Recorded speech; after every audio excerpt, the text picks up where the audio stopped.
हाय सांगमाने प्रभु जीशु ख्रीष्टଙ୍କ ନାମରେ ପ୍ରତ୍ୟେକଙ୍କୁ ମୁଁ ମୋର ପ୍ରେମ ଭରା ନମସ୍କାର ଜଣାଏ। ବର୍ତ୍ତମାନ ମୁଁ କନ୍ଧମାଳ ଜିଲ୍ଲା କଠଗଡ଼ ବ୍ଲକ ରାଣୀପାଙ୍ଗା ପଞ୍ଚାୟତ ରାଣୀପାଙ୍ଗା ଗ୍ରାମରେ ଅଛି।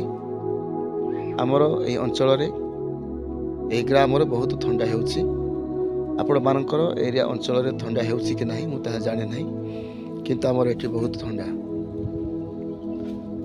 ସେ ଯାହା ବି ହେଉ, ବର୍ତ୍ତମାନ ଆଜି ଆମ୍ଭେମାନେ 2025 ଡିସେମ୍ବର 31 ତାରିଖ ଦିନ ପହଞ୍ଚି ଅଛୁ।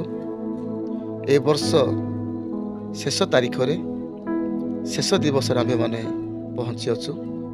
ତେଣୁ ମୁଁ ପ୍ରଭୁଙ୍କୁ ଧନ୍ୟବାଦ ଦିଏ, ପ୍ରଭୁଙ୍କୁ ଗୌରବ ଦିଏ, କାରଣ ଏହି ବର୍ଷ ମଧ୍ୟରେ ଅତି ସୁନ୍ଦର ଭାବରେ ପରିଚାଳିତ ହେବା ପାଇଁ ପ୍ରଭୁ ଆମମାନଙ୍କୁ ସାହାଯ୍ୟ କରିଅଛନ୍ତି। ପୁଣି ଏହି ବର୍ଷ 2025 ବର୍ଷ ଆରମ୍ଭରୁ ଯେ ଶେଷ ପର୍ଯ୍ୟନ୍ତ ସମୟଟିକୁ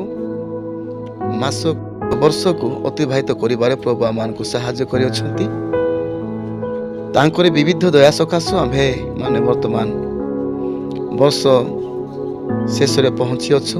ତେଣୁ ମୁଁ ପ୍ରଭୁଙ୍କୁ ଧନ୍ୟବାଦ ଦିଏ, ପ୍ରଭୁଙ୍କର ଗୌରବ କରେ। ଆଉ କିଛି ସମୟ ପରେ, କିଛି ଘଣ୍ଟା ପରେ ଆମ୍ଭେମାନେ ଏ 2025 ସାଲକୁ ଛାଡ଼ିବାକୁ ଯାଉଅଛୁ। ଆଉ କିଛି ସମୟ, କିଛି ଘଣ୍ଟା ପରେ ଆମ୍ଭେମାନେ ଆଉ 2025 ସାଲକୁ ପାଇପାରିବା ନାହିଁ। ଆମେମାନେ ସବୁଦିନ ପାଇଁ ତାହାକୁ ଛାଡ଼ୁଅଛୁ।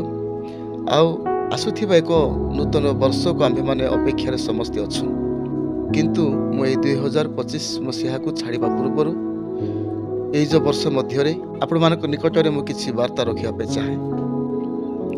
ତାହା ହେଲା, ବର୍ତ୍ତମାନ ଆମ୍ଭେମାନେ ଏ 2025 ମସିହାରେ ପରସ୍ପର ମଧ୍ୟରେ ଆମମାନଙ୍କର ଯାହା ବି ମନମାଳିନ୍ୟତା ଥିଲା, କ୍ରୋଧ, ହିଂସା, ଶତ୍ରୁତା ଥିଲା, ସେ ସମସ୍ତ ବିଷୟକୁ ପରିତ୍ୟାଗ କରିବା।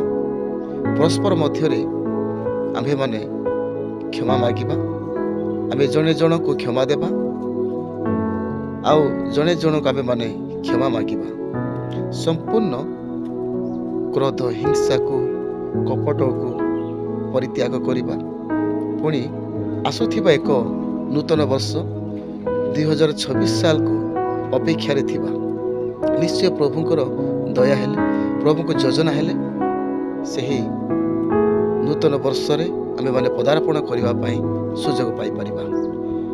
ପ୍ରଭୁଙ୍କଠାରେ ମାନେ ପ୍ରାର୍ଥନା କରିବା। ଏତିକି କହି ରହିଲି। ପ୍ରତ୍ୟେକଙ୍କୁ ଆସୁଥିବା 2026 ନୂତନ ବର୍ଷର ଅଭିନନ୍ଦନ। ପୁଣି ପ୍ରତ୍ୟେକଙ୍କୁ ନମସ୍କାର।